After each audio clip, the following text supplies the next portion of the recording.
Ace Podcast.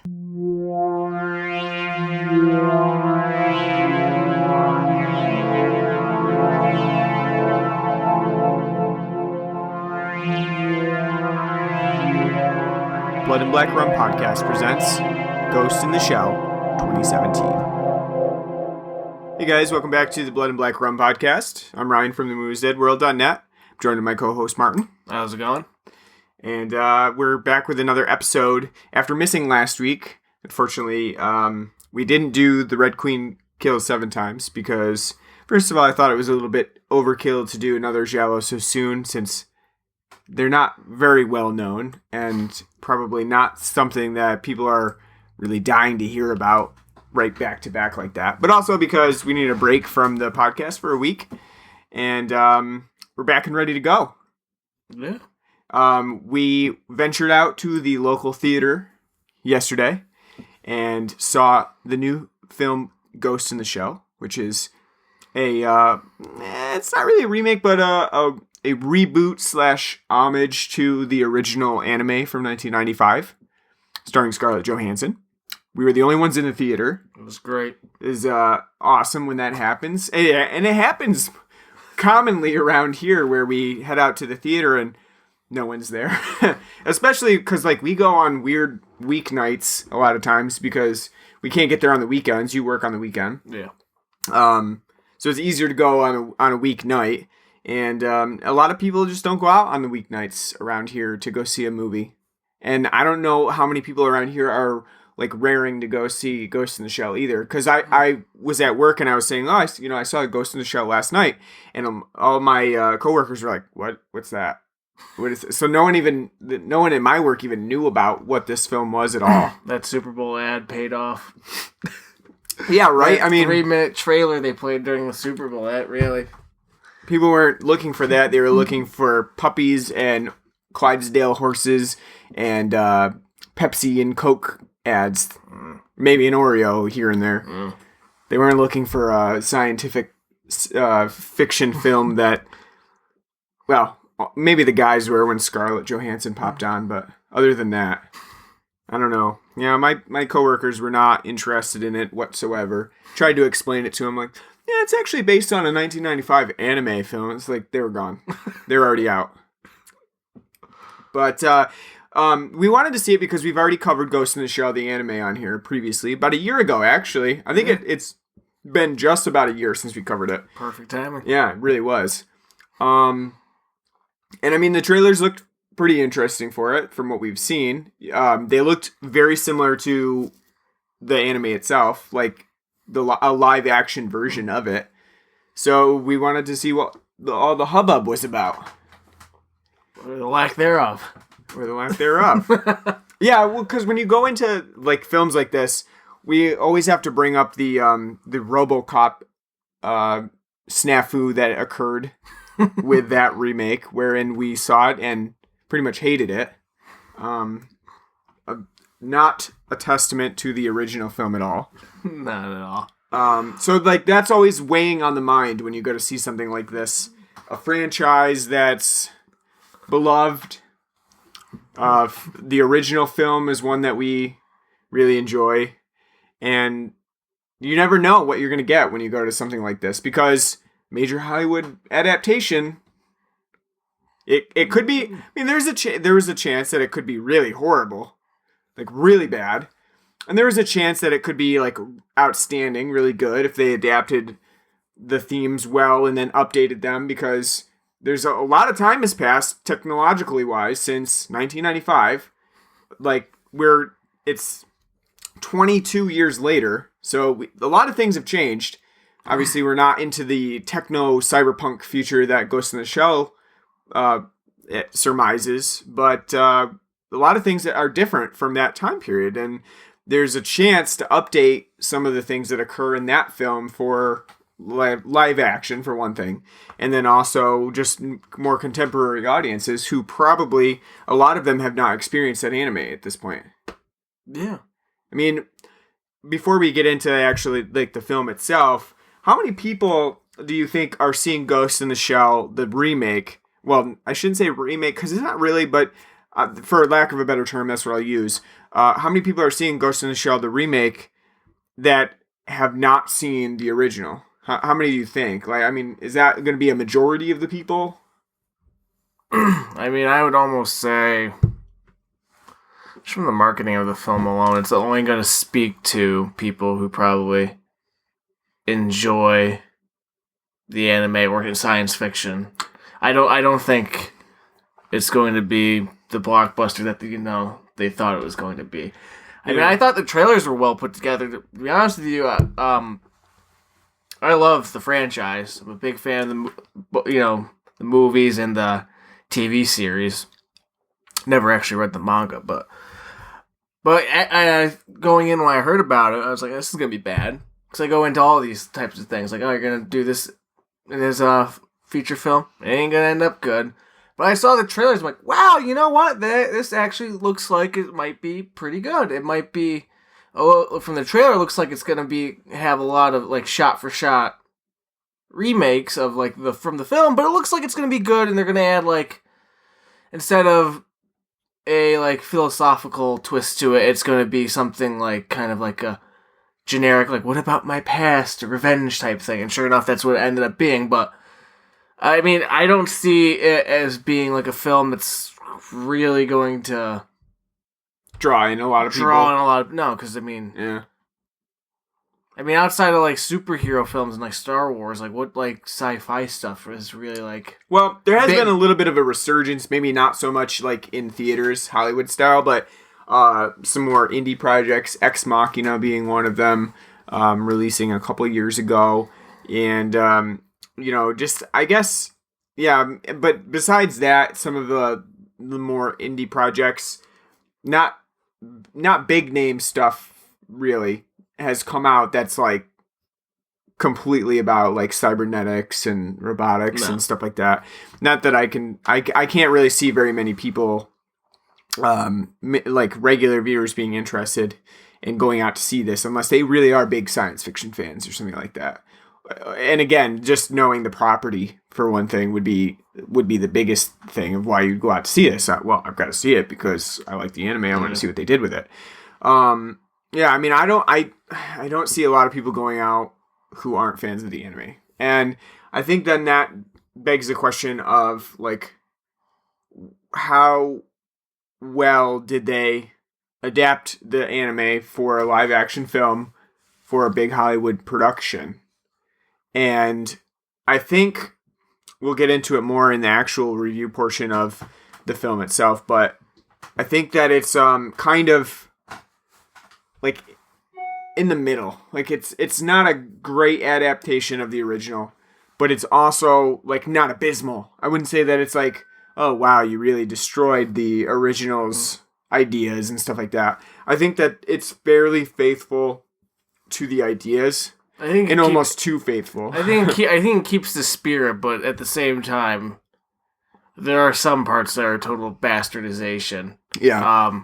Like you said, I won't say it's a bad remake or adaptation by any means, but there are some things that are really good about it, and there's other things that are kind of like, why are you doing this? Mm-hmm. You're doing this just to fuck around. Yeah, yeah. I mean, do you think that, again, we're trying not to get into it too far yet, but do you think, like, anime fans who really like that original film, not even so much like the next installments of Ghost in the Shell, like Standalone Complex or anything like that, but just the original film, do you think they would enjoy this new remake? I mean, it all depends on what they liked from the first film. Yeah. If you like the action, if the action from the first film was one of the driving points, then you're gonna like the action in this film. If you were more like, I like the aesthetic from the first film, you might like it and you might not like it because it's a total transition from, animation to live action. And if you're all about that, the philosophy from the first film, then you're probably not going to... You're going to be missing something from this one. You're going to be like, Yeah. All right, so we're having a difficult time, like, pussyfooting around the actual getting in depth into the conversation about the movie. So we'll take a break from that for a second. We'll talk about the things that we've been drinking recently and what I'm drinking right now. First, I just want to put in a little bit of a plug here for our Patreon.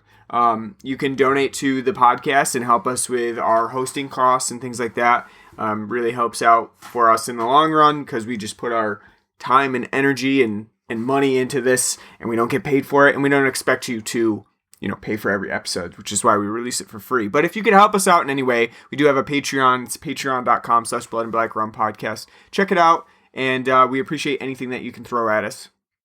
All right, so moving on to the beer that we've been drinking lately.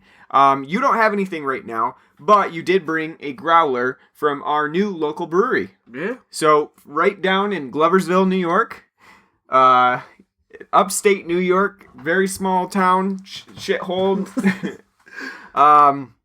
We got a new brewery. It's not technically open yet. No. It's kind of like in beta testing. Yeah. Something like that. It's on the hush hush. But it is and it isn't though, because it's on Untapped. Have you seen that? No. They actually have an Untapped listing for most of their beer. I didn't check all of their beers, but I know the one that we're drinking right now, it does have one. Mm. So that's interesting. So I mean, I think that they're really kind of trying to push the word out. I don't know if it's hush hush, but it's like only open at certain times, and you it's not like you can really, as far as I go know, there for. As far as I know, the way they make it seem, it's just like something they do on like a homebrew type thing. Fridays and Saturdays, when the firemen are done working. They all come. So in. like, if we were to go without our friend Matt, who's a fireman, would we be able to get in? Yeah. Oh, we would. Okay, so it's not like just like you need a fireman to get in. He's your pass. No. No. Okay. All right. You would get in, but so that's not. So it's not super hush hush. But I think that's how. At least that's the way he made it sound like. That's how the... That'd be a pretty interesting way to run a brewery if you're like, bring a fireman. they got like a credit card thing set up there too. So yeah. So they've actually... So they're getting operational really is the key thing. And I guess they're just not ready to get off the ground yet. They're still like in testing. I'm sure they're probably still testing out their recipes and kind of getting a sense of the public's feel for what they've been making. I know that you said that one weekend they actually sold out their brew. Yeah, it was during the Chili Fest cook-off. Yeah. So I realized that we haven't even said the name of this brewery yet, but it's called Stump City Brewing. The name comes from Gloversville. Yeah. It used to be, before it was the city of Gloversville, it was Stump City. Yeah. Unofficially. Because the Adirondacks and logging and all the trees that were cut down around here, travelers referred it to Stump City. So nice little history for our area, because most of the time, I'm sure when we mention like where we're around, a lot of people don't even have any idea where that is, because Gloversville, Mayfield, where we mention, not on the map really. Well, you just gotta say like, hey, Gloversville, it's called Gloversville. Because they make gloves. Used to be the glove capital of America. That's true. Made 90% of the gloves in America. Yeah. There's your fun fact. Yeah, so we got a little bit of a history here, even though we like to think of ourselves as a little boring town. But now we've got a new local brewery, and that's pretty awesome because we don't have any around here in like a 30-mile radius. No. So to have one locally is kind of nice.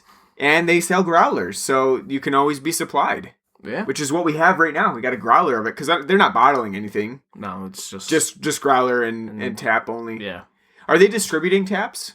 Like any kegs around? Well, not that I know. I'm sure they will at some point, because they're going to want to promote like local flavor and stuff like that. Project 29 would take. Oh, I'm sure. Yeah, our local Project 29 bar would certainly serve that. They love to serve like any local New York beverage. So. But the one that we got today is the Cayadutta Cream Ale, and I'm assuming that say that 3 times. I know, right? Fast. I'm assuming that all their beers are named after places in this area, like Cayadutta. And this is actually a very good beer. I'm enjoying it quite a bit. Very light. It's very malty. It is malty, yeah, for a cream ale. Mm-hmm. I like it a lot. It's got almost like it's getting almost close to like a Hefeweizen to my taste. I kind of almost taste like that banana-y sweetness to it. I don't know. Maybe that's my imagination. And I'm not saying, like, normally I don't like Hefeweizens, but I do think that it's an enjoyable beer. It's got a nice golden color to it, which I like quite a bit. I'm very happy that one of their flagship beers is a cream ale. So, I mean... It's a very underappreciated... It is. You're a very big fan of cream ale, so how do you like it in regards to, like, other cream ales that you've had? I mean, it's really good. Do you taste that weedy sort of Hefeweizen flavoring Yeah, no, in there? it's definitely at the front. You get a very, like... As I said malty, I meant, like, a weedy sweetness to it that's, like you said, borderline fruity. Yeah. It's very crisp, very light and refreshing too. It's only I think like 4.5%. It is, yeah, like 4.5%. Yeah, I like it a lot. I think it's a good beer that you can just chill out with and drink quite a bit of on warm day. Yeah, chill out, drink a K out of cream ale. So, have you had any other beers? No, this is the only one I've had so far. So that's the only. So you actually went there. Did you get a cream ale while you were on tap too? Yeah. Or while you were there? Yeah, on tap? I wasn't there for too long, so I just grabbed what you knew. I had my friend Matt fetch me a beer, and that's what he came back with. Does he like the cream ale? No, I didn't think so. 'Cause he's not a. I mean, what does he normally get when he's there? He just likes the red ale. Okay, all right. So they make a red ale. The cream ale. A pale ale. A pale ale? Espresso coffee stout, I think. That sounds really good. Sounds like that's an experiment for them, because, I mean... something else, I can't remember. And they do have hard cider there, too, that they don't make, but it's from the local... Nine Pin? No, it's from the orchard that's, like, right down the road from them. So, well, that's interesting, then. So the orchard makes their cider? Makes cider, and they sell it there too. So is it hard? It's hard cider though, huh? So they make their own hard cider. I didn't know that. I wonder if they don't. Right. There's an orchard down the road. The orchard makes the cider, but I mean, you would think that we would have heard that they make a cider, but it's not distributed. Maybe they're only going to be distributing it through Stump City at that point. Probably. I don't know. That's interesting. I think they said. I think they said it's just because there's friends. Because there's a couple like. They weren't teens, but they looked like teenagers. Right. And like, oh, the hard cider's really good. Can I get it in a growler? And like, no, it's so, it's right down the road, actually. The guy makes it, and he brings us some, and, he lets us sell it, and you can get up there, too. Interesting. And I was saying, like, I didn't know there's a fucking orchard up there. No, that's news to me. I'll have to check it out, because look at that. Our local community just really picking up. Getting some class. Before you know it, we're going to have, what do you call it? Whole Foods. There you go. Yeah, We're right. going to have a Whole Foods. Having to donate $10 every time you get done shopping there. Otherwise, the cashier is going to berate you. Getting classy up here in Gloversville, New York. So, if you're in the area and it's a Friday or Saturday, you may be able to check out Stump City Brewing. Like we said, right now they're in kind of a testing mode, but I'm sure that as business picks up, people hear about it, they'll start doing more business. So that's really exciting. It's a good thing. I'm glad that we've got something like it. It's been a long time coming. They've been working on getting this up and running for a long time. Yeah, for quite a while. So, and yeah, I think it was actually some funding too. They actually got some funding for it through like one of those like GoFundMe pages or something like that. So really cool. Check it out if you're around the area. All right, you ready to get into Ghost in the Shell? I am just nipping at the bit. I know. So first things first, ScarJo. Yeah. Hot or not in this? Always hot. So yeah. Always hot. I gotta say that I like the black hair. It's like blackish purple hair, blackish purple blue. I like it. I like the cut, like the style. Do you think she takes roles out now based on the wig she'll be like wearing or whatever? Yeah, I don't know. I mean, it does seem like she's always sporting like something different for a wig. Like Black Widow, bright red hair. Yeah. I don't know. I'll take it all. Take it all. All right. So we got to get into the discussion of, was ScarJo the right choice for the film itself as a protagonist for Major? Because we all know that was a big conflict when the trailer and news of Ghost in the Shell first dropped. And I think if I remember correctly, I said I'd hold my opinion until I saw the film. Same here. Though I think I said I don't understand why they probably didn't cast a Japanese person. Because I'm going to be... But at the same time, I feel like I was like, but I'm sure they have some reason why they didn't. I'll hold off until... I think that was the biggest thing, is that a lot of people right at the start were jumping on it. As like, oh my god, they whitewashed this. You know, why isn't there a Japanese woman playing Motoko Kusanagi as the major? I mean, that's a big part of the original film itself. And I think, we were like, we'll hold our tongues on this one because it was a huge point of contention, and you really don't know at that point. Maybe there was a reason in the film why they left it like that, why they wanted to use an American woman in that scenario, because this was not supposed to be a direct remake of it. They weren't taking the exact same things from the original Ghost in the Shell and putting them into this film and trying to do it like that. So I think we did kind of hold our tongues on that and that contentious backlash that it was getting. But after seeing the film, and I know a lot of people are not gonna like this, and they're gonna call me an SJW, social justice warrior, and a snowflake, and whatever else you want to throw at me. I don't really give a shit. You cuckold. Yeah, that too. I really don't care, and I really don't have a horse in the matter because I'm white fucking straight man. So, whatever happens to me is I'm gonna be fine. You know what I mean? But at the same time, I am super liberal as well. And I do need to comment on it just a little bit, because watching the film, I was very perplexed at the way that it goes about explaining this. So, when I was watching the film, and the film kind of just... It doesn't... At the beginning of the film, there's no explanation. There's nothing about the major. She's just a major. She has a different name.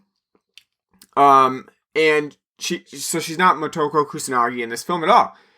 And for the majority of the film, it doesn't really reference that. So there's no... I mean, it doesn't bring that into any kind of context. Which makes sense, because she's a cyborg.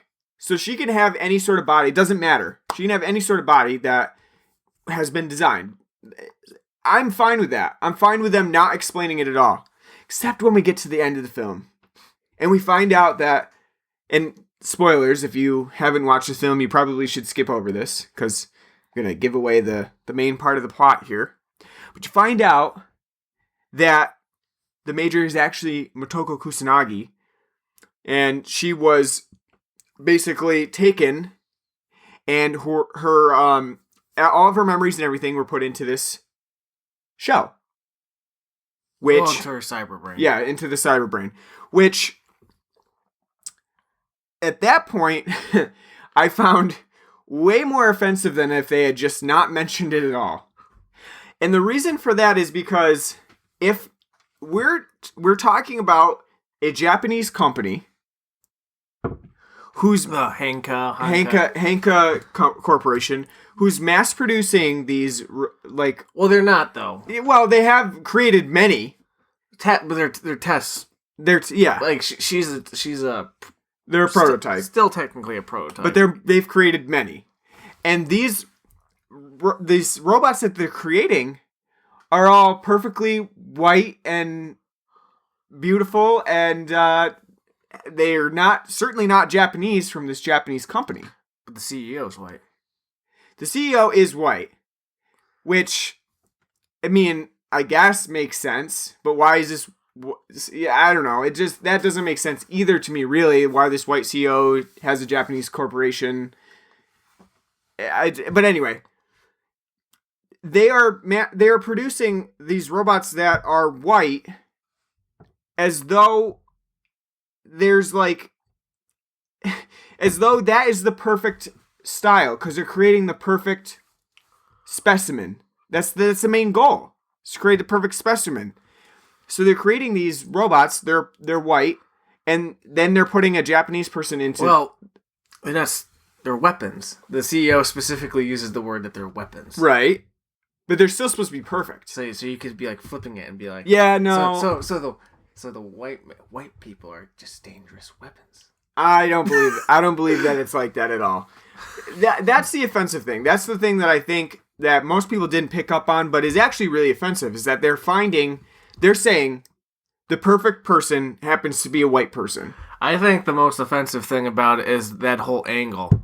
I don't care that it's about the robot, the cyborg having a white shell or whatever. I think the whole offensive part is there is no need to have this backstory of the Major being not an orphan, a girl who ran away from her mom and to be with her boyfriend and being like some political stuff and then get, rounded up by the cops, beaten and killed, and that only so they could be told that they were disappeared, and then they used them as test subjects for the Hanka Corporation for these prototypes to build these ultimate cyborg weapons. Mm-hmm. That's stupid. Yeah, it's a stretch. It's like so that's not even in the Ghost in the Shell anime film. No, and it's not even a factor in like the standalone Complex TV show. It's not there. Yeah, it's not there.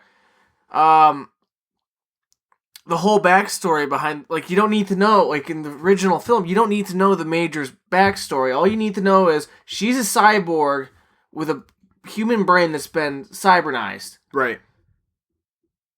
Is she still a human, or is she now totally a machine? Yeah. And that's where, like, the film blossoms. And that's the whole main focal point and drive behind the film, with action and character moments fit in. Yeah. And this one's like, you know what? We're not gonna do that. We're gonna make it so it's a revenge story and like about like it.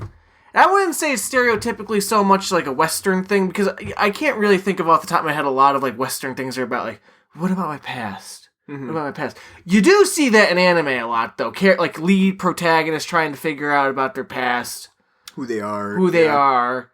So I can make the connection there, but even still, you didn't fucking need that. That's like, no, it's pointless drivel that you didn't need. You could have spent more time on just like the characters themselves, because the characters in this film outside the Major, they get no time to breathe or develop. I really do feel like that stuff was added to just give reasoning for the fact that, like, okay, well, we have a white person in the lead as Major, and a white person as Hideo, or Kuza as he's known as the villain.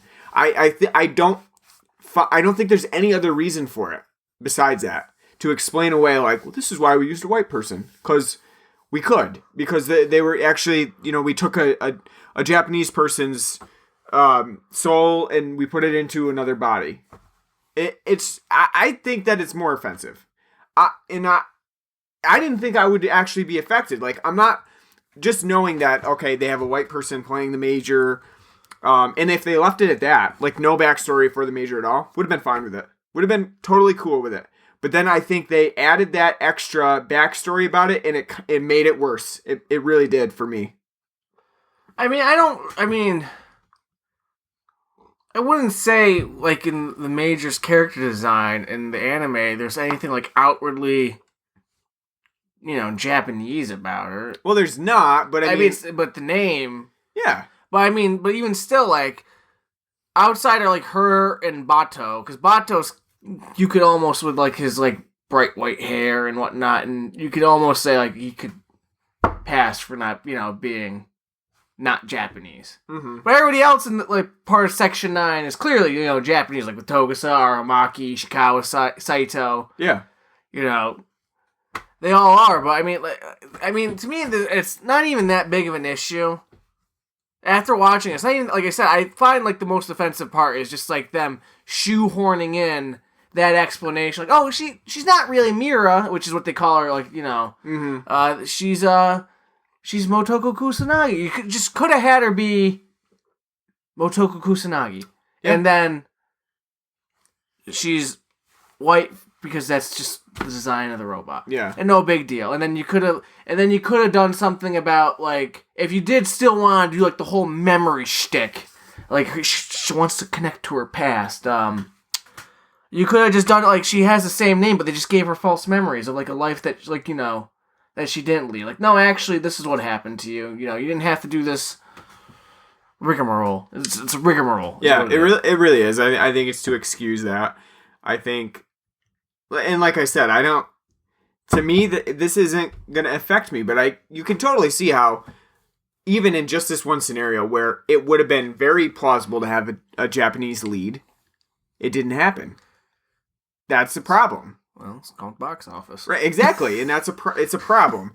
It's not only a problem because of the way that it's being marketed is like, well, we need a white person to market this, but it's also just a problem in that it was totally unnecessary. Well, but how would you feel? Because I was reading this today. Originally, Margot Robbie was supposed to get the part. Would have been stupid. Would have been worse, wouldn't it? Yeah. So it's almost like count your blessings. Yeah, I guess so. Yeah, that's true. Yeah, it's like just count your blessings. Just imagine Margot Robbie like skipping around. Like, yeah. No. Yeah. It could have been worse. Like I said, you know, getting over that offensiveness, being like, you know, I'm. It's not like I'm not going to see the movie or boycott it because of that. I'm just pointing out that there definitely are issues, and that like when people say like, oh, you know, why are you concerned about it? Don't worry about it. It's like, well, you kind of do have to worry about it. But at the same time, I'm not going to like boycott it for that. So skipping over that, I do think ScarJo does a pretty good job as the Major. Although I do think, I think that even with her being like a cyborg and not really sure of her past and not really sure like of like who she is, I think that her reactions are still fairly wooden because it's not really. I don't think that the Major in the anime or anything that we really see in Ghost in the Shell is that emotionally detached like ScarJo is in this film. No, the Japanese dub, she definitely, especially standalone complex, she has much more of a personality, but that's because it's more fleshed out. Well, she does have a personality and like a sarcastic tone in the original film. She's not totally, exactly. She's not totally wooden and robotic. The roboticness comes from the fact that she doesn't like blink. You ever see her blink and like and how she like moves. And she doesn't need to because it's cybernetic. Yeah. And stuff like that. But like again, she has a cybernetic brain. It's a human brain inside. Yeah. You know, it's like Ghost in the Shell. You know, connect the dots. So it's not like but. Yeah, I thought she did fine. Like I said, I think they didn't spend enough time with like talking about characters now. They didn't spend enough time with anybody really to like have an interaction. Well, yeah, that's meaningful. Yeah. Bato is supposed to be like a meaningful interaction, but it's not meaningful because they don't give jack shit for Bato to do. Yeah, because like he's supposed to he's like her partner. If you think about it in like a police sense, like they're partners together. They work often together in the original anime. And then even in this, like you're supposed to think that they're working together quite a bit. But they don't really get many interactions that do not involve them literally doing something for work. Not only that, but it's just like they're just like it's like down to business. Their interactions like so one-sided though. Like just like when they redo the whole scene of like the Major diving. Yes. It's like totally pointless because it totally loses its meaning because like where in the original film she's diving and when she comes back up they're on Bato's boat and he's like, "Oh, what's a cyborg you need to dive for?" And and she's like, "That's where I go to think and have all these thoughts about who I am and all this." And it's like a nice little interaction. This he's like, "Why you do that?" "Because I want to." "Oh, well, you don't ever listen to me." Yeah. "Oh, okay." Yeah, Bato's a sad sap in this. "Oh, make sure you feed my dog." The dog. Instead of being like witty and showing like a meaningful connection. It's almost just like it's sad. It's like just like he's like, "Oh, I like you, but you you just don't give a shit. Yeah. You know. Yeah, I don't really like the way that they portrayed Bato in this at all. No. And I think... That's a bastardization right there. I think, like, in that sense, Ghost in the Shell has, like, a dark theme, but at the same time, it has those moments of levity with Bato and Kusanagi, where they're kind of, like, jokey, sarcastic. It lends itself, like, to those two emotions. Like, it's dark and brooding sometimes, and it's thoughts on life and you know, your past and things like that. But at the same time, you got that levity of the jokiness. In this film, it's kind of always just brooding. There's always like... Well, that's the thing, though. I think it's not just this film. It's a lot of films. No, it's true. Yeah. A lot of films these days, they just don't know how to hammer, you know... It's either we gotta be brooding or we gotta be, you know, campy, or if we do both, we fuck them both up. Well, I mean, don't get me wrong. I do love brooding dark films. I don't think that it's bad to always be dark and brooding in some cases. But no, again, you're right, because again, Nolan's Batman films are like the perfect example. I wouldn't change him up with any fucking Batman just dropping a joke here and there about Alfred or something like that. No, I wouldn't change that up at all. But so no, I understand, but I think it's like I think screenwriters and directors today, they just don't know how to combine the two successfully. Yeah, because in this film it does seem like they're at least attempting that sort of rapport between the two. And not only that, though, too, anime does have, like, especially like, not Ghost in the Shell per se, but like shonen anime is very notorious for like having like serious moments, and then 1 second later they're bopping it, joking. Nosebleeds. Yeah. Yeah, movies popping out and nosebleeds. Yeah, the other day I was like watching a clip from somebody posted on like Full Metal Alchemist Brotherhood. Yeah. And it's like a sad scene where like Alphonse is like criticizing Edward, saying like I'm probably not actually a real human, like, you know, or a soul bound to this armor. You probably just gave me memories because you needed something, and I'm just a tool to you, isn't it? Aren't I? And then like oh no, they have this sad scene where it's like, no, I did it because I didn't tell you what I was afraid to tell you because, you know, I feel like I ruined your life. And it's a sad moment. Then all of a sudden, like, within, like, a split second of that, they crack a joke. Like, smack them over the head, like, you're an idiot type of joke. And everyone's like, making, like, you know, googly eyes. Yeah. So, it's... Speaking of... Not saying do that, but I'm... Yeah, right, yeah. But I'm... Yeah. Yeah, you don't... I mean, in this film, it doesn't really know how to transition between that. There is no transition, really. It's just kind of always dark and brooding, and you follow... This is a very humorless film. Right, and again, you mostly just follow the Major as she goes through the process of figuring out what happened to her and, like, her memories, because she keeps having these glitches in her memory where it shows that past when she was Motoko Kusanagi and getting dragged out of a burning fire. And that's not like the glitches, though. They're like terrible in that. Like, that's a good idea. Yeah, that's a good idea, but I think the way they execute it is piss poor. And I think that has to do with the idea of like implanted memories that just does not come out in this film at all. It like in the original Ghost in the Shell, that's a very important part of the film. Is hacking into people's minds. That's what the Puppet Master does. That's why he's so threatening. Because everybody now has cybernetics. Togusa is one of the few people. He's one of the officers that works on the Section 9 team. He's one of the few people in the modern age that has no implants. He just wants to be a human. Mm-hmm.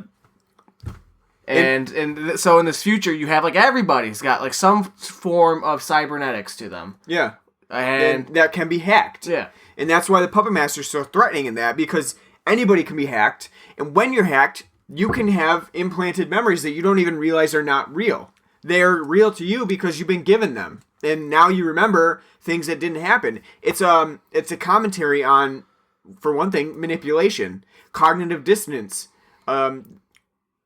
even like eyewitness testimony. It's a great idea. Like, just like looking at it from like the first film, it's just in the franchise as a whole, it's a brilliant idea. Exactly. Just like this idea, like I don't have, like, if we both had cybernetic brains, we wouldn't have to like use cell phones. We could just like it's not telepathy, but it's comes across as like telepathically communicate with one another, like, like hold a conversation, because we could connect ourselves to like the internet in our minds, and then like, hey, let's yeah.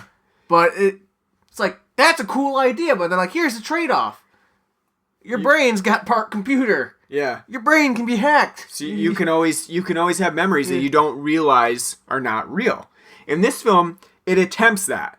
It attempts to put that idea in your brain that, like, in this world, things can be hacked, people can be manipulated, but it's very clumsy at the way that it does it. So one of the scenarios that actually happens in the anime and happens here as well is that there's a guy who is attacking thanks to Kuza's implanted memories because he thinks he has a daughter. And he thinks he needs to. But it doesn't come out in this film. In the original film, that's a very moving moment. It's like, because it's like, well, first of all, it's for us to imagine, like, what does it matter if it's not real or if it is real? He believes it's real. So to him, it's real. So that's affecting, it's emotionally affecting. Like, you have to think, like, does it matter at that point if implanted memories aren't real to most other people? He believes them. So where do you draw the line between, like, well, that guy is just crazy at this point, or he actually believes that he has these because somebody put that memory in him? There's all kinds of questions about that, but in this film, it's kind of glossed over. Well, what they do is they take they have the scene, and you know what? I'll give them credit for at least putting this like scene within the film, because it's one of the most iconic scenes in the original movie. Is you have this scene where Bato and the Major are trying to chase down a garbage truck, which has two guys working on it. One of them's working for the Puppet Master. Whatever I'm not even going to say his name, because he should have just been called the fucking Puppet Master. I mean, that was just fucking stupid. Kuzo. I mean, no offense, but I'm just saying, they should just, I have no idea why they just didn't call him the Puppet Master. It would have been so easy for the government to say, he's a terrorist, he's the Puppet Master. Yeah. And, well, because he's not really mastering any puppets in this film. He is at the same... A little bit, but it doesn't, like I said, it doesn't come out that much. You just still could have called him the Puppet Master. Yeah, you could have. No one would have been any wiser. But anywho, in the original film, when you have the interaction between the two guys in the garbage truck, the one guy is trying to explain to the other guy, like, hey, you want to see a picture of my daughter and whatnot? And the guy's like, I don't want to see, your fucking daughter. I don't care. So you don't get to see the picture. So when the whole chase happens and the shakedown and the fight, and then he gets brought back, and then they're explaining to him that what he's remembering isn't true, they're false memories, and they make him look at the picture, and he doesn't see the daughter anymore. He's like, what happened? He's like, I had a daughter, I had a family. And they're like, no, you live alone. You've had a bachelor's place for 10 years. You had nothing. It's more impactful. And here, that interaction, the garbage truck between the two drivers is so, like, just quickly, like, if you blink, you're going to miss it. Glossed over, not paid attention to. And then when you have the fight afterwards, and then Kusanagi interrogating the guy, it's so haphazardly done, slapped together, and done in such a way that just doesn't even, like, really reveal anything like that should in a meaningful manner. It's totally... When you get to that revelation, it doesn't hit you. It doesn't really mean anything to you, because it's like, oh. It's a very quick moment. I think even Bato just says something about, like, does it matter at this point if it's real or not? Like, that's it.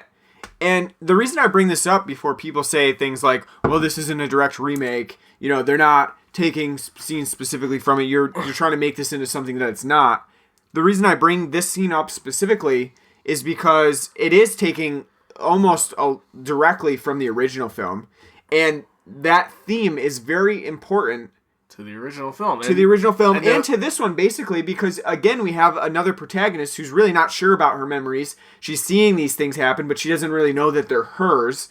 And at that point, it's like, what's real to her and what's not, and, what does it matter at that point? It's very important, but that scene is so glossed over, it has very, very little impact. And I don't think that if anybody is seeing the remake of Ghost in the Shell and they didn't see the original anime, that scene would, like, fall flat. You'd be like, well, I don't really get why that was in here. Like, there's no... It doesn't even explain itself very well to anybody who has not seen that original and says, oh, that's, that scene comes right from the original anime. I think that they did a really poor job with that scene in particular. I was very disappointed because that is very impactful in the original. Yeah. I think the way they changed the theme in this film compared to the original, it's for the worse. Yes, it's for the worse. Because, I mean, instead of going from a film that's about, where is the line between human and machine, what makes people and machine, and as we grow and become more, more technological, how, and how does this line become, blurred, and how do we, How do we figure out? How do we navigate this very tricky moral conundrum we're going to find ourselves in sooner or later? Right. But the film doesn't do that. It's about memories, past. Who am I? Yeah. I don't feel connected to the world, which is the big thing they play in the trailer. Like, I just don't feel connected to the world, while there's others that feel connected to it. The film shows nothing to see that she's having these thoughts, except that she's expositing them. Like, I don't feel connected to the world. Why? They just nothing. Right. And I feel others are connected. Who? Who? You're right. Section 9? You're Section 9, but all they're fucking cops. They do nothing except, cop right. work. This film, they do nothing with Saito. They do nothing with Ishikawa. They do nothing with Togusa. They barely do anything with Bato. They do stuff a little bit with Aramaki, but even still, it's not like he's doing anything. Right. So it's like, who are you seeing that's like, oh, I was walking down the street one day and I saw a family eating sushi at this one store, and the father lifted the daughter up and was like, oh, it's happy, and they seem very connected. Yeah, and I don't get that. You don't get that. So it's just her going like, right. I want to know about my past. My parents died in a terrorist attack in a boat. Yeah. Oh, don't worry about it. Okay. I absolutely get that, because when you're saying, like, other people, when she says other people feel connected, she thinks that they're connected. You look at people, and really, when you listen to the introduction, when they're when they get done with their first attack, most of the people in their group have had cybernetic enhancements. So, really, she's not that dissimilar from anybody in Section 9. Because they all, in some way, are not specifically fully human at that point anymore. No, they have those things. And even Bato later on. If anybody's fucking going to be depressed, I guess it would be Bato, because he lost his eyes. And he now has to have cybernetic eyes. Which in the original film, he already had cybernetic eyes. So, I mean, I guess that does make sense that he's a little bit sadder in this film because he fucking lost his eyes. If anybody's going to feel disconnected, it's going to be him because he'd be like, well, I didn't have cybernetics, but now I fucking have to because I can't see without them. No, but he was like, oh, it's going to make the job easier. Yeah, no, I know. He's like, I got X-ray vision. But I'm just saying, like, she's always been a cyborg. Like, why now all of a sudden is there this existential crisis of, like, I don't feel like I'm in this world and I'm the same as these people. It doesn't come out. And that's again, the story in this film, and like overall is it's totally its weakest point, because again, it's taking the strong points of the original and then just dumbing it down, and then again, as you were saying, like, you wanted to make for, like, the intro, which we couldn't get a clip of, it was, like, right after the intro, and the first 5 minutes, I think, right after the first 5 minutes of the film, there's the initial attack, she jumps off the rooftop, as in the original anime. She's getting worked on by the doctor because she had an injury sustained, and she's like, I don't know who I am, and she's like, you're Mira. You have, you may have this cyborg body, but you have a soul. You have a soul. A ghost that's in this shell. It's like, oh, okay. Thank you for spelling it out. Right, exactly. It's like, if you went into the film and you're like, Ghost in the Shell, it's a really interesting title, but I don't really know what that means. And then 6 minutes in or whatever, she's saying... Beating it over your head. It's your soul. It's a ghost in the shell. And you're like, fuck! Thank you! Thank you! Now I don't need to watch the rest of the hour and 34 minutes. Just walk out like... Yeah, got it! Done! There's the theme. And I'm done. And roll credits. Exactly. No, that's the thing, though. And it's not just that time. It's like 4 or 5 or 6. I want to say probably on the high end, it's probably like 7 or 8 times where someone says, it's a ghost. And they're referring to the soul clearly. And then they're like, yeah, but you have a shell. It happens a lot in this film. And that's I was waiting for someone to be like, do I have a nougaty center? That's the thing in this film that, like you said, is dumbing down from the original anime, is that, like, literally everything has to be exposited to you. How does Kusanagi feel? Or actually, in this case, Major feel? Well, she'll tell you. She's not feeling connected. That's the great thing about the original, because if you don't catch it the first time, guess what? You gotta watch it again. Yeah, watch it again, please. You know, it's only 80 minutes long. Yep. You know. I love that about the first one, and it's kind of distinctive of, like, anime, especially science fiction anime of the time, is that, like, are you not following very closely? Well, fuck you then, because you're lost. You're like, if you're not paying attention, they don't care. The plot's moving on without you. Paranoid Agent. Well, that's not technically sci-fi, but it's like it's still up. You've seen Paranoid Agent, right? Yeah. Yeah, it's like you haven't been following around like what's right. been going on with Golden Slugger. Too bad. Yeah. Moving on. Yeah, it's like Serial Experiments Lane. You don't really understand how the wired works. Too bad. Which is like another series that kind of like came out a little after Ghost in the Shell. It's very focused on technology and the internet and how it affects people. You're like, you're not paying attention to like how the stuff we're moving.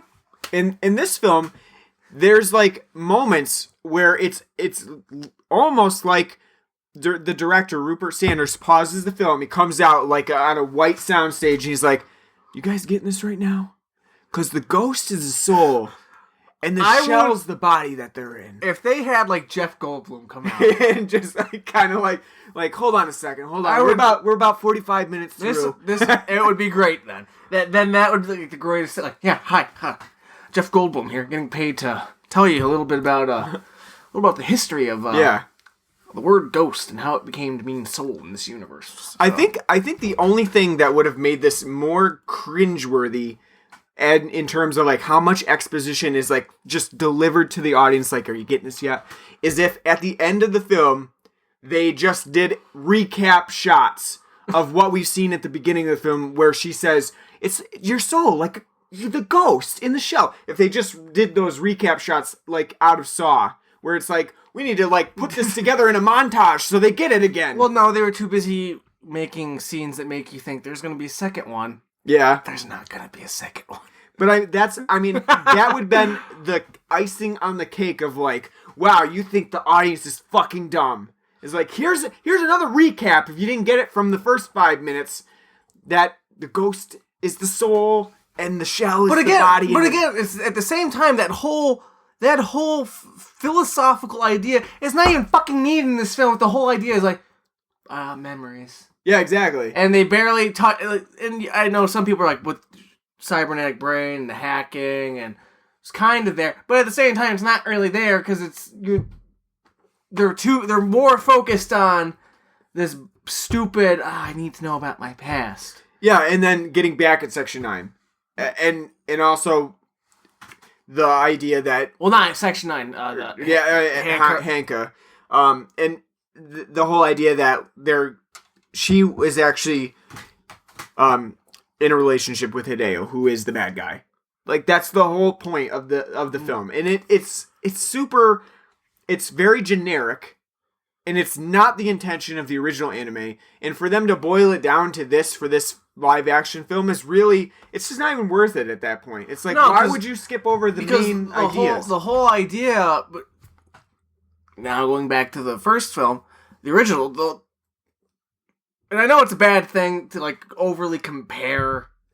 Right, because, it's not supposed to be exactly the same. But at the same time, it's really hard not to, because in the original, the puppet master he's not human.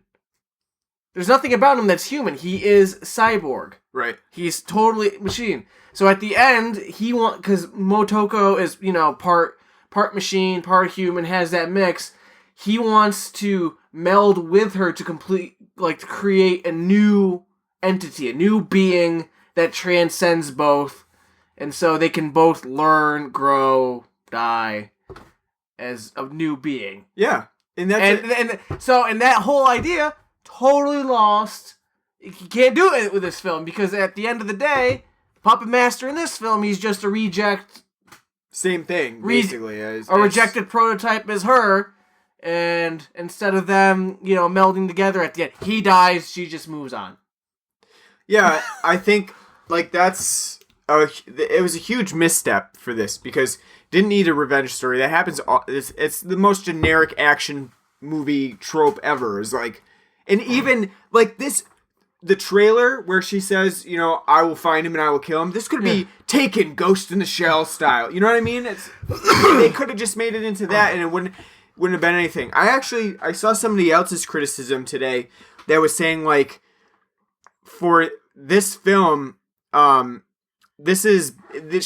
the original anime, Major is a force because they show her doing detective work. She's they show her doing a lot of work under Section 9. Whereas in this film, we don't even see her doing much work at all. She's basically just pondering. You get a faux pas scene that they throw in the trailer, ooh, in the trailer they show them kissing. It doesn't happen in the movie. It's just she rubs her lips. Yeah. What's that feel like? Yeah, and it's because she's so she's feeling human sensations, but when when I'm touched, I feel nothing. And it's you're trying to be deep here, not succeeding. Not succeeding at all. And speaking of the Puppet Master in the original film too, that's an important juxtaposition because you have a Puppet Master who is entirely cyborg, then you have just regular humans, and then you have Kusanagi who is a mixture of both. There's a juxtaposition there between this is how a cyborg acts, this is how a human acts, and I'm somewhere in the middle. I'm a cyborg / human. And again, that's the whole makes the discussion of what makes somebody human, right. What makes somebody machine. It's super important. And here there's not really any of that. It's like a, I don't know. It really boils all that stuff down to a very. To get on a little rant and ramp my blood pressure up a little bit. So going back to the original point, when we were talking about this film, 22 years have passed since the original. Technology has gone further in the past 2 decades than we could have ever imagined. How the fuck can you not make that more connected in this film? Even more prevalent. That's should have been one of the if you're going to remake the original, you might as well with the new technology, you have more to say now about that. Right. There should be more. There's nothing to say. They have nothing to say about it. With how we've progressed so much further. Yeah, even especially with hacking now. Recent documents of our CIA, FBI being able to hack us. That's we've advanced in that way. But not only that, again, it's you think about it, it's 1995, the internet. I was watching a thing today. It was on Channel Frederator. They're doing 107 interesting facts about the film. They're talking about because the original film was the first Japanese anime film to be released. Not just in Japan, but the UK and the US simultaneously. And it did better in the US than it did better in Japan, because in the US at the time, the internet, 95, it's becoming a big thing. Yeah, Japan still wasn't a big thing, so the director thought, it didn't connect as well with Japanese, because they didn't, the internet's still a new thing. We didn't know what the fuck it was. So it's now, today, with, how we're even more connected with our cell phones, and, everyone's always bitching, you're always on your cell phone, and so connected to, social media and all these other things. You have nothing more to add, with how we've evolved in the past 20 years as society, and how we technology, cars and everything like that. Nothing at all. Mm-hmm. Nothing to say. Things that back in 95 were just science fiction. One day there'll be GPS in cars that can that's bullshit. And it's true.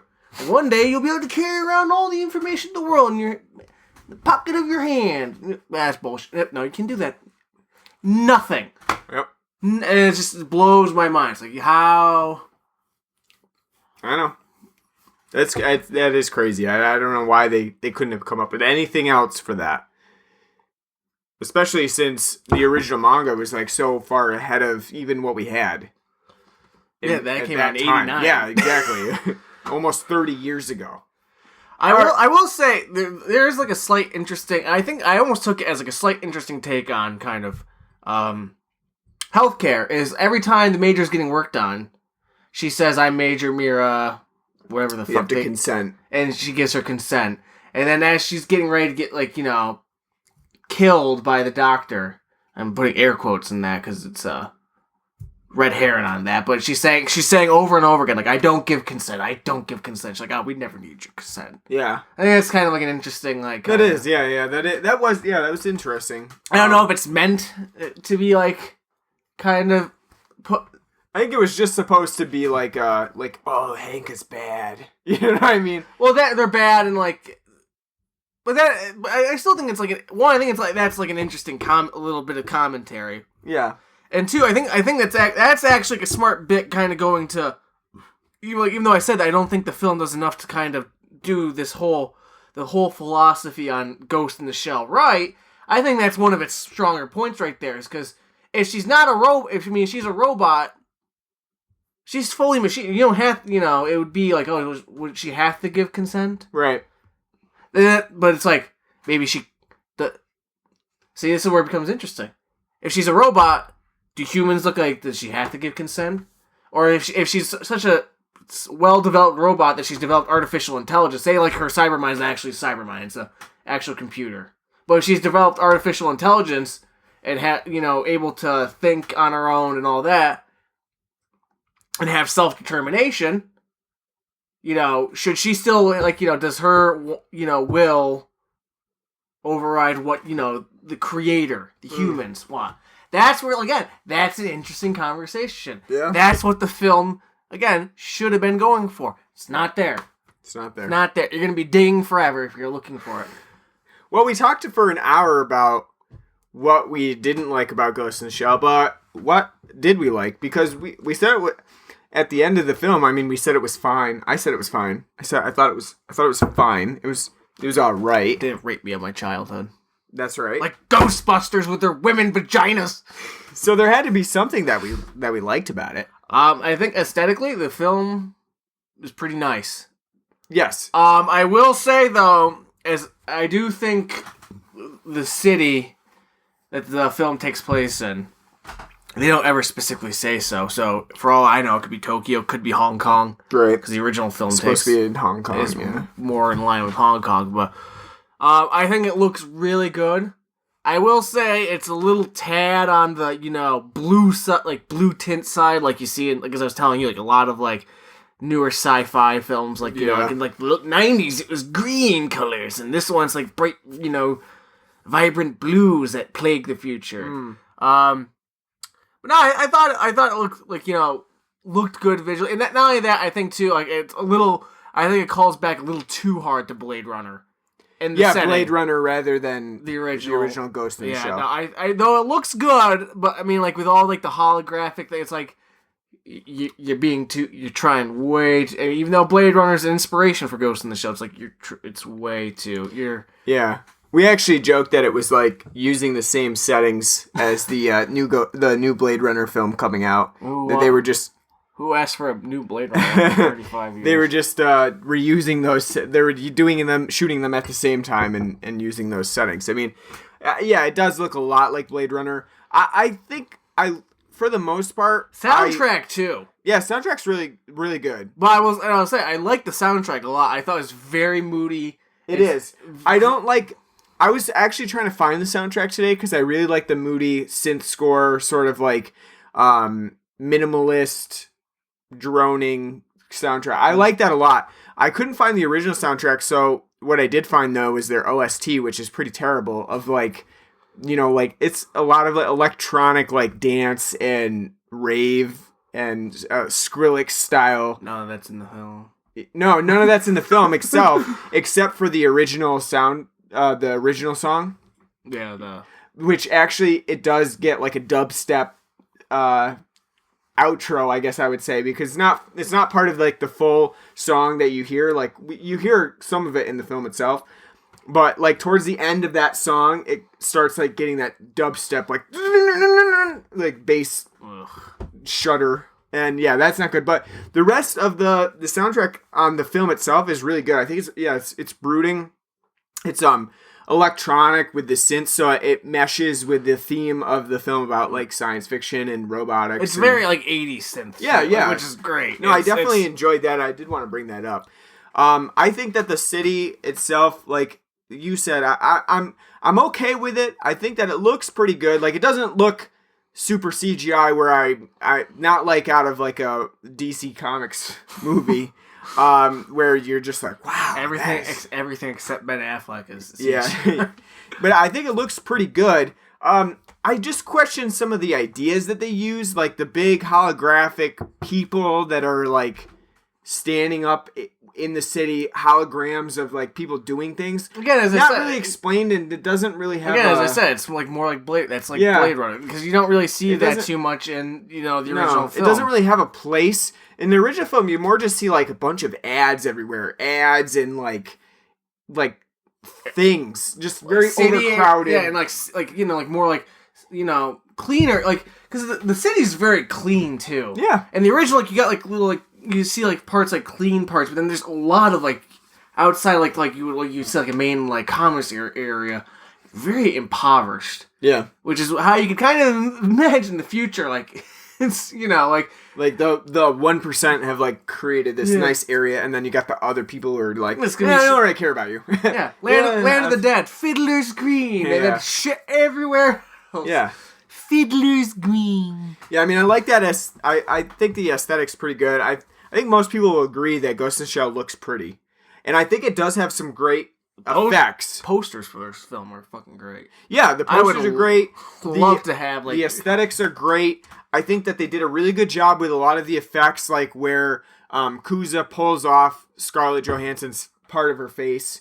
Looks really good. It's very it does, but man, how easy is it to like remove like right and then like put it back in place and it looks fine. It's like yeah, it's like a little puzzle piece. Like let me just take that off. You stop, you can't, I think they did a really good job with like some of those scenes, or like when the one doctor has her like I guess I don't know what they are, but like magnifying glasses that pop up and she puts them in place of her eyes. Mm-hmm.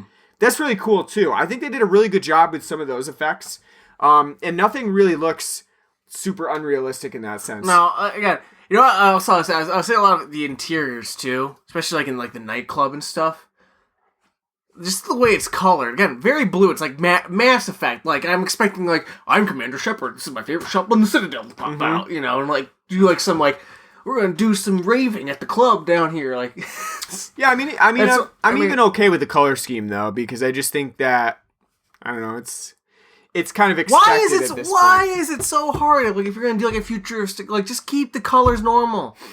Well, because it's expected. No, but why? But it's like looking back now, like if you watch the Matrix films, you're gonna be like, "This is so silly. Why is everything tinged green?" Yeah, I know, but I get it in some ways because things have experimented with this before. Like TV shows, like comedies, have experimented with like, oh, we're gonna do like a murder, or like a mystery, and let's have the lighting and blue tint that CSI has, or something like that. It definitely makes a difference because when you're embroiled in that sort of pop culture, like you almost have that expectation, like, well, this is a murder show, so it's gonna be fucking blue and dark and gloomy and sterile. Always gonna be raining and but you know what I mean. Like you have that expectation, and I guess maybe, but it's fucking annoying. Like it is, but at the same time, like Ghost in the Shell being a huge Hollywood production, they're hoping for a lot of people. They didn't cast a Japanese woman because they want to sell more tickets. You're not going to expect them to be like, well, we're going to do a yellow scheme for this one. You know what I mean? No, just have normal lighting. Like, well, normal lighting doesn't work because normal is like you and me right now. No one would be able to see us if we were fucking had a camera on us. You can't have normal lighting. No, you're twisting my fucking words on that. I'm not saying. I know what you're talking about. I know what you mean. Just like sunlight. Regular, like normal, like, oh, their face is lit, their back is lit. I mean, you can have like some like an area like if it's like a red light district, like you can do like a blue blue tinge, or whatever. But like you don't need the whole thing to look like it's the fucking Far Cry DLC where from like Far Cry 3 where it's all bright, vibrant highlighter color. I know what you're saying. But I get where Ghost in the Shell is coming from too, and they don't want to change anything too drastically where it's going to alienate those viewers that they think are going to come in because it's supposed to be a science fiction film. People have a certain stereotype of. I don't go into when I'm going to see a Star Wars film like, man, I hope they got that. But there's also that expectation in like when you're watching a trailer and it doesn't have, if it has that bright lighting or it has a different lighting, you're like, there's a connotation there that you're expecting like, oh well, maybe this isn't such a science fiction-y film, maybe it's more of a comedy. You know what I mean? No, I realize that that's stretching it, but the ambiance of the film is from. I think that it's supposed to be from the ambiance of the film should be from its story, characters, the tone set by the score. Again, what makes in the original film it like a haunting? Like what are its like haunting moments? Yeah, the script, the storyline, the plot. No, but specifically, what's a cue for like it being like kind of like haunting? The soundtrack. There you go. See, like it has nothing like again like the color in the original film, like the city. It looks like it's a normal city, like filled with smog and shit. When you get like those like moments of like hauntingness from the film, where like when you get that ancient Japanese wedding song choir playing, because that's what it is. It's an ancient Japanese wedding song. Yeah. And that's supposed to wish well. But it's the way it's sung and the way it's done, it's very haunting, very like sets the mood, sets the tone. You don't need the fucking lighting to like be like, just do it, blue. I get it both ways. I see both. I see both spectrums of it. You're wrong. Next time, I want yellow lighting. Well, who knows what the 2020s will bring us? That's What's right. going to be the future color for that? Well, you got green and you got blue, so in the middle is what? Yellow. Like yellowish, or maybe even they'll go purple. Maybe there'll be some purple. Yeah, well, no, indigo lighting. Well, I want to be in the middle. I guess I'm no artist, but blue and yellow makes green, so you'd have to have yellow then for the blue. Then maybe we'll go back to green. Yeah, in the 2030s. But I don't know. So I mean, aesthetically, I do like the film's look. And I know you said you didn't like their use of slow-mo. I don't like the use of slow-mo, though I do think the action scenes look pretty good, besides the slow-mo, because I think that slow-mo is just way too overused at this point. Like, so is anyone writing John Woo checks for that shit? It's just like, I'm cool with like maybe a couple moments of slow-mo. You don't like her slow-mo bursting through the glass, guns firing? No, because I think it's overdone at this point, and it's almost becoming cheesy and a cliche to see it. I understand like it's to highlight like, look how cool this effect is. She's bursting through glass. Well, it's also in real 3D, so it is true. So it's probably like the glass is supposed to, It's like, make sure that we give the audience as much 3D effect as possible. But no, I think that it becomes a little cheesy because it's just so overused. I don't think we need every single action scene to have like 4 moments of slow-mo in it, because it takes away from the actual momentum of the action scene. And in this film, I think it's blocked really well. I think like they do show, when that one scene where she whacks the guy with the baton and he does a backflip. That's fucking awesome. That's a really great. There's only one bit of action that's not blocked well, and that's her in the nightclub when she's getting beat by the electric. It's very jump. And it's almost like seizure inducing. Yeah. with the nights. Yeah. That's the only time where the action is very. Yeah, but other than that, I think it looks really good. So I don't really think you need the slow mo because we're following it very well. It's blocked really well. And I'm not a fan of the slow-mo that much either, but I will say her, like, that absolute, like, cum shot of the trailer of her, like, bursting through the glass fire and running on the wall, that would not work as well if it wasn't slow-mo. True. I think that, like, that's good, that's good use of slow-mo. I think you can get away with a couple uses of it, but you don't need it in every single action scene. You don't need it, like, because it takes away from those moments. If you use it too often, you're not really it, like, in that scene takes place really right at the beginning of the film, so you're not, like, overwhelmed with, like, all right, here's another fucking slow-mo scene. This action scene is gonna take 3 minutes instead of the 1.5 it normally would. No, but I do think, like, as you go along and there's more slow-mo and more slow-mo and slow-mo, you're like, well, now it's not as effective. You know, you've overused it. But I think that it's unnecessary because it is blocked so well. As I pointed out before, there's a GIF going around. I say GIF. It's not fucking GIF. Of the Wonder Woman scene where Wonder Woman, it does like a spin kick and knocks the guy over. Well, if you're watching that GIF, you can clearly see that she fucking makes no contact. And that's like poor blocking, especially when somebody like highlights it in a GIF. All those like DC like movies are terribly blocked. Right. Fight. Like, but you can't see what the hell's going on. Like the whole Doomsday fight, it's like I don't know what's going on. We can't beat this dead horse again. Yeah, you can always be. You can't tell what's going on in that Doomsday fight because the whole fucking screen's just like black. Yeah. Well, but I think like in comparison, Ghost of the Shell looks really good.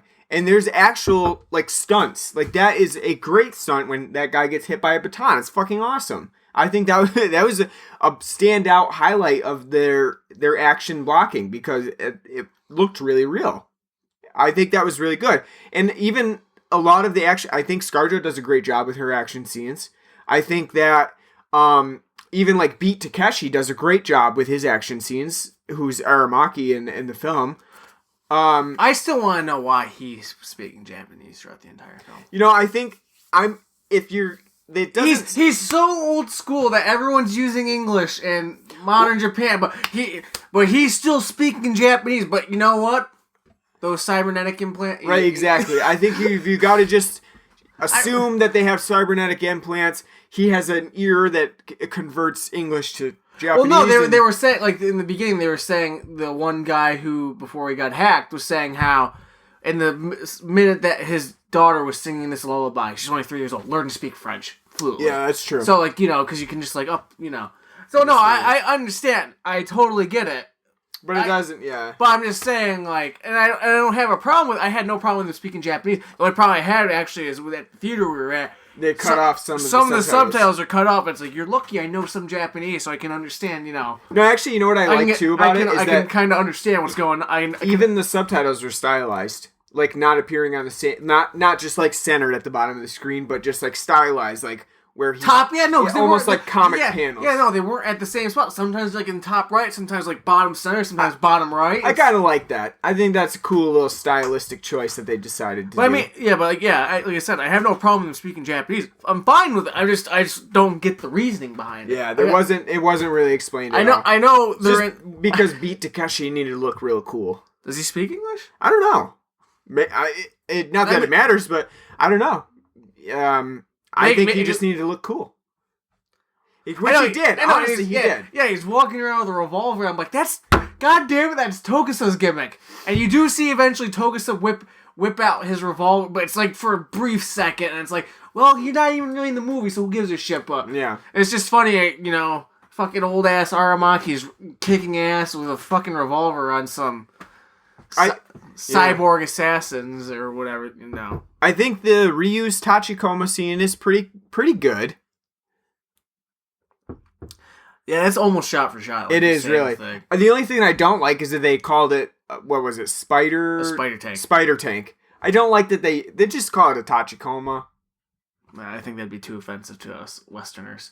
We would be like, what the fuck is that? No, you speak American here. You speak American. No, I didn't like that they called it Spider Tank. But other than that, I think it was pretty good. If I remember correctly, I could totally be wrong, but if I remember correctly, I think Tachikoma does translate to Spider Tank. But no, it probably does. I mean, it makes sense, but I don't know. I just find it more offensive. They end like on like a, you know, sappy happy note that like, oh, the Puppet Master got killed, you know, knowing that they reconciled, they found out who they were, but now they're gone, you know. But everybody's good. They're working together again. Section 9's back together, and they're busting through more windows and shit, jumping off buildings. They didn't even explain really what section. I mean, I know in the first film they really don't go too in depth in what section because they're not a police force. Mm-mm. There is like a spec op, like think like MI6. Yeah, basically. And like except they're not like international spy, like part spy, part police force, but yeah, that's probably like But no, I thought that was a good. Speaking of like kind of like callbacks to the first, gotta talk about the opening. So the opening, after you have our little fight sequence. Yep. What did you think of it? I thought the fight sequence was really good. I think it's a good way to open the film.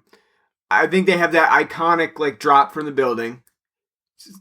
For the fans who are watching Ghost in the Shell after the anime, and they're like, oh wow, I recognize that. And then I like the fight scene. I like the geisha robots. Those look great. Yeah, they look I will really say cool. those in the way they move, very creepy. Mm-hmm. It's very good. Like how all of a sudden they just they kind of shift into like spiders and yeah.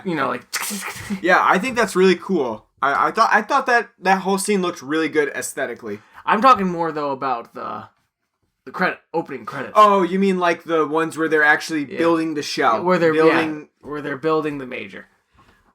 I thought it was pretty cool. I think it's very stylish in the way that they decided to portray that. I liked it. I don't really find much flaw with it, especially because like we've come a long way from older films where it's like, just look at these words on the screen. Here's the credits. Just look on the words. How would you say it compares though to the original? Because the original it's so iconic. I mean, it's been so long since I've seen the original. I mean, I guess that didn't really make much of a impression on me because I don't really I don't have much of a memory of the original's opening credits. It's very like much the same in this in the remake. Yeah, I mean to me it's very much the same done. I think it looks good.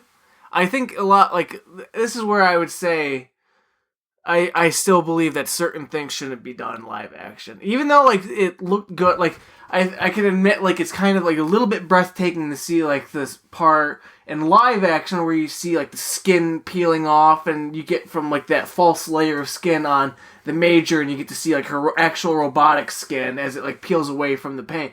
It's like, oh, that's like it looks kind of cool, but it's like you can totally tell though it's like how like CGI it looks and you get that disconnect, where in the original, it's an animated film, so it totally makes sense. It can do that and make it look spectacular and beautiful and like a sight to see. Yeah.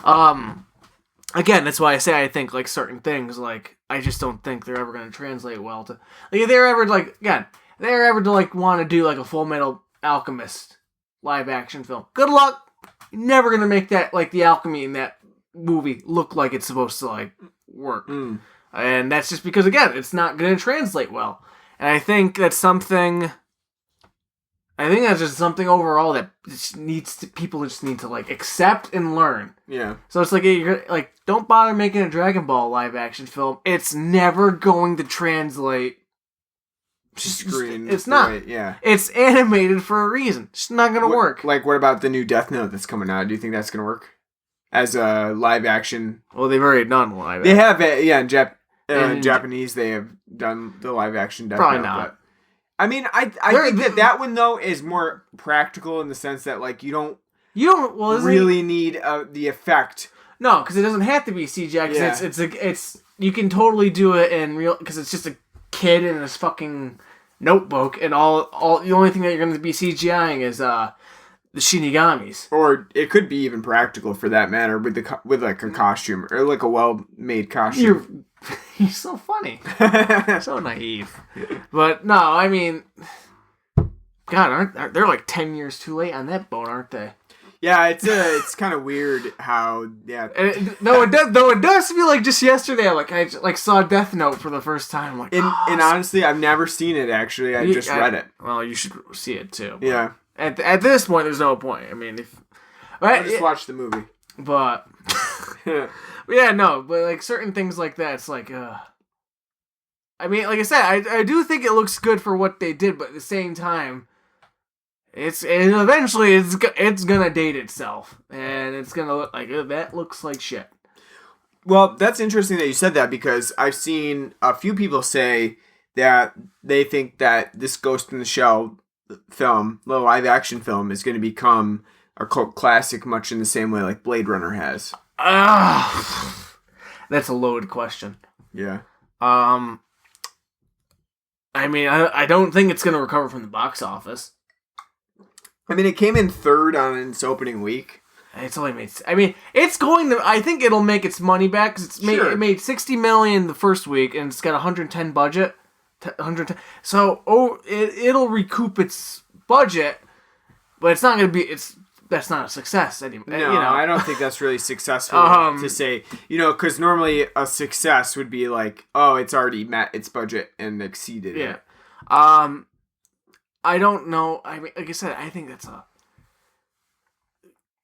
Well, I mean, like it's because again, action-wise, though I think the action in this film's good, I don't think there's anything like that you're gonna be walking away that's like that makes it noteworthy. That's gonna make you go, God, this is one of the best action films. Plot-wise, again, like I said, plot-wise, it's totally a bastardization of the first film. I think its most problematic part of the movie is its plot. It's plot and characters. Yeah. And so I find... So, I mean, maybe aesthetically, and maybe, like, with the soundtrack, it'll catch on. People, like, will think of it and have fond memories. But, again, like, I just don't see it. I think, the original cult classic is the original Ghost in the Shell. Right. It's why when they did Ghost in the Shell 2.0, where, like, 13 years later, after they took the original film and they added new CGI to it. And it's worse for wear. You'd think, like, oh, with this new technology, we'd be able to add new CGI, and it's going to look great. It doesn't hold up as well. The original, in its state, and with its actual cel-shaded drawing, and the CGI that they did use, it still holds up. It still looks like a great film, without going into the parts of its, like, soundtrack, characters, and story. Still looks great. Everything else also happens to be great. So 2.0 to me is like, it's a total fucking pointless mess. The same thing comes with this film. It's like, like if you like the original Ghost in the Shell, there's probably no reason for you to ever revisit this film. Yeah, I agree. I think that this is just going to make you want to go back to the original more so than like watching this again. I don't really see the value in watching this again. Whereas the original film does have value in rewatching, then knowing after you've seen it the first time, knowing like what happens, but you also can piece it together from like piece different parts of it together from rewatching it and seeing everything as a whole. I don't really think that it happens with this film. I don't really think that this reboot is really that surprising.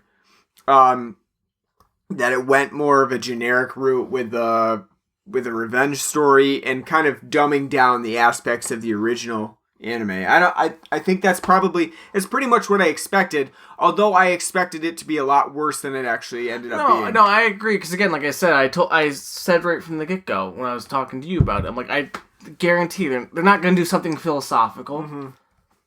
It's not Oscar season. It's not what they're going for. So they're obviously gonna go down some kind of revenge or like something about memories, and that's exactly what they did. And again, I think the film's worse for it. I think if they got rid of that as like their main plot about memories and the past and who am I, and focused more on the characters that they had, like spend more time with Bato, spend more time with Togusa.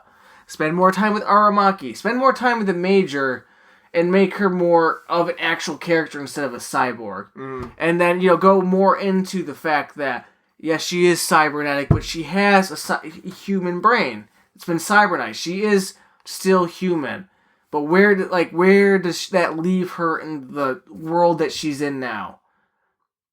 That's more interesting. Again, don't make Kaizo be like, a former boyfriend that suffered the same fate. Make it the puppet make it the puppet master. Make it somebody who's trying to, reach out to her because they want to feel what she feels and create something. Again, that's totally more interesting. People aren't that dumb. Yeah. You can get into that. Because the action in this film is fine. It's very good. It's well done. Yeah, and the atmosphere looks very good. I mean, it doesn't always fit the mood, but it does look very good. And especially with, the soundtrack, that synth score, very brooding, fits very well. I think the thematic shift from it having the theme behind... Again, the whole title, Ghost in the Shell, is lost on this. You could have renamed this film something else.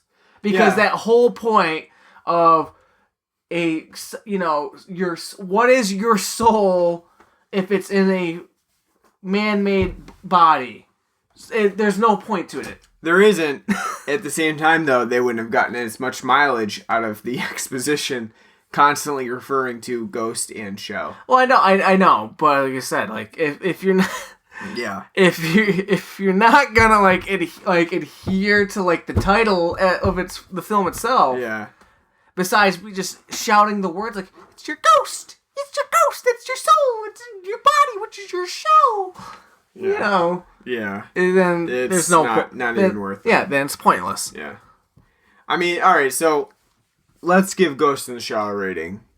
Out of 10 Tachikomas, what would you give Ghost in the Shell? I'd give it a 6.5. 6.5. I think that's probably I think it's a very fair rating because you have the idea that this looks really nice.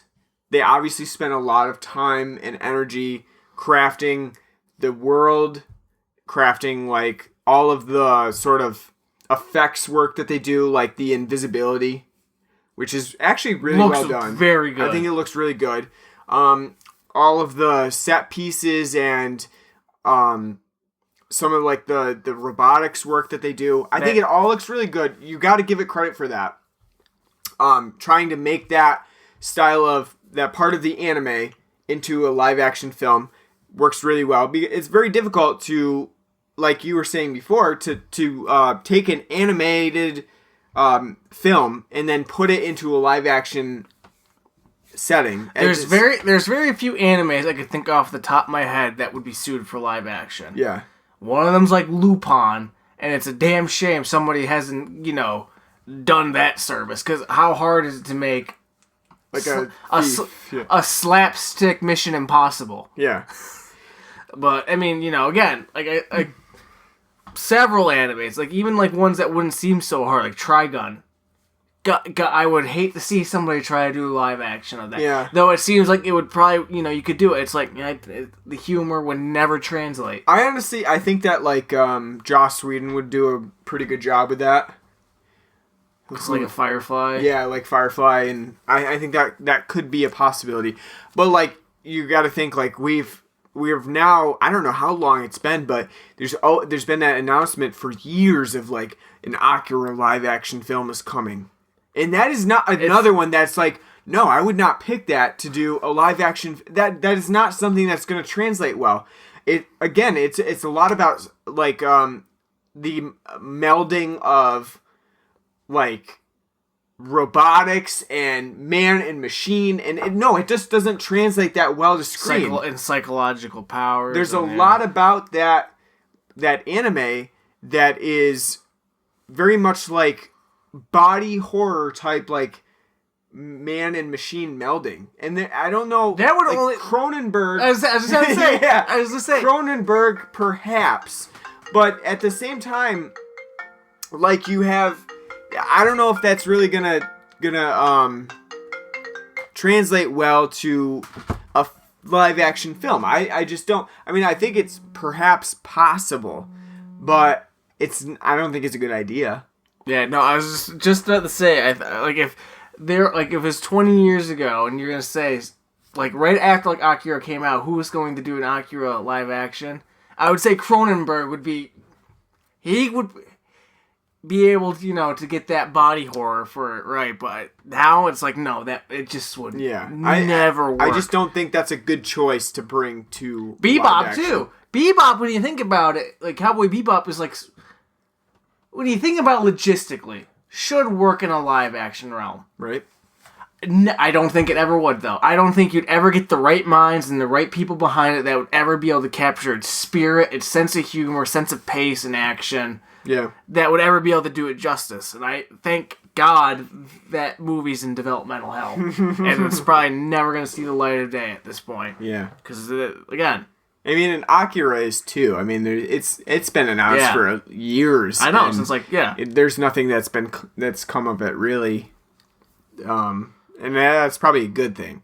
But I mean, I think that Ghost in the Shell, this remake, is a serviceable film. I don't, like I said, I don't hate it. I don't think it's a terrible movie or anything or anything like that. I would, I guess I would recommend it to people who haven't seen the anime and just say, give it a chance and see what you think. And then watch the anime. Right, and then watch the anime and then see what you think of that as well. I mean, I think that it's perfectly an all right film. Does it surpass that in any way? I don't think so. I think it really does sit at that sort of just above mediocre line at like a 6.5, where it's fine. It has a nice aesthetic sense to it, and it does seem like it understands some of the underlying subtext with the original anime, but overall, it doesn't really capture the ideas of that original or anything that was meant by the original manga by far. I mean, and it hasn't come very far with this adaptation from where the original was at in terms of like technological advancement. Which makes me kind of like, again, with this film, I feel, even though I'm giving it a 6.5, I do feel pretty sad and disappointed. Because after, again, watching those trailers, I did think, like, wow, this could be actually very good. Before even seeing the trailers, I thought, it's a bad idea. It's on holy ground. It's a film that should never be touched. You don't ever want to see it be touched. And after seeing the trailers, I'm like, they could do something good with it. I don't think they're going to do the same thing, but they could do something good with it. And after watching it and kind of, like, just seeing where they went with it, it's like, if you just went... like, took a few left turns here instead of going where you went, you would have had a great film. Yeah. But they didn't. And I don't know if that's the director's fault or the screenwriter's fault, but... or a combination of both. But well, I definitely think that it's kind of a combination in that, like, no one should have thought it was a good idea to just deliver so explicitly what was mostly like subtextual in the original film. Like that just not a good idea. It's not a good representation of what the original film does. I think that it was really taking the audience at their lowest IQ level and saying like they probably won't understand this and we need to make sure that they do. Which makes you think about it. If you're not going to like kind of follow up on the theme of the original, again, it's been 22 years. There's so much more you could say now about today's technology and add that on to what the original film was trying to say. If you were going to try to go that route, because like, people are too stupid, or it's just a niche anime, film, then why make the film? Yeah. Why bother then? Right. Because, again, how many people are going to rush out to see this? In an age where most films that are box office hits are either sequels or superhero films. This is neither. Mm-hmm. So again, like you're like technically to Hollywood, this is an original like IP, even though it's it's not. Right. So again, it's a big risk to try to dumb down certain parts when you could have just been like, fuck it, we'll do it, do it the right way, and if it, if it doesn't succeed, then, well, we know then to scrap it. Yeah. But if it resonates, then, then you have a franchise to pursue. Yeah. Yeah. So it was interesting. It was an interesting experience. And I would just say that any fans of the original anime should check it out just to see what it's about. And anybody who hasn't seen the original anime would probably be better off just revisiting that anime rather than actually seeing the remake. But, it's a serviceable film. And you're not going to leave, like, extremely upset about it or, No, there's nothing that was totally offensive. Yeah, you're not gonna be like, wow, I really hated that or something like that. But it kind of leaves an ambivalent, like, whatever. I didn't really think about it after I saw it, and it was just kind of like... It's almost making me want to watch it again. Just the live action film? Yeah, just to kind of... experience one more time what... Now that I've seen it, just kind of go through again and kind of... Though I will say, with the trailer, I love I don't know who it is. I do like that Depeche Mode cover. Oh, the cover of it? Yeah. All I ever wanted. The slow and it's like, very brooding cover of it. Depeche Mode's been popping up on my Spotify a lot of lately. Oh, yeah? Well, even that song itself from Depeche Mode is very, like, depressing. No, I know. So then add to it, like, well, let's slow this down, like, 30%. And, yeah, and then... No, I just find it funny because I've been listening, again... I've still been listening to REM a lot on Spotify, random. And, like, if it switches from REM, so I have, like, Radiohead. Fine, I like Radiohead, and that does, like, kind of mesh with REM. U2, I like in slight bits. Don't really connect them as much to REM. Then it's, like, Depeche Mode. And it's like, I like Depeche Mode, but, like, after, like, listening to, like, Night Swimming, I don't know if, like... Then you're, like, launched into a whole, like, post-punk... synth genre that you may not want to be getting into. I mean, I like that stuff. I do too. But at the same time, it's like, I don't know. I don't see like, it'd be like if I went from, like, Gary Newman then to Depeche Mode. Like, that makes sense. That makes sense. REM to Depeche... Yeah. Don't see it. All right, it's time for our administrative duties. We thank you for listening. We appreciate it. Normally, if you're listening, you're probably listening on iTunes. So please, we ask that you subscribe and review us. Give us a nice review. We really appreciate that. It helps us get noticed. We're also up on Stitcher and a couple of other different podcast apps that you can use to listen to us. So if you can review us on there, we really appreciate anything that you can give us to help us get noticed and have more listeners.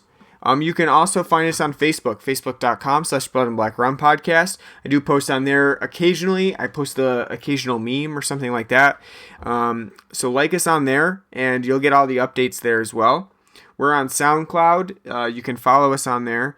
We're on Twitter. It's at Blood Black Rum.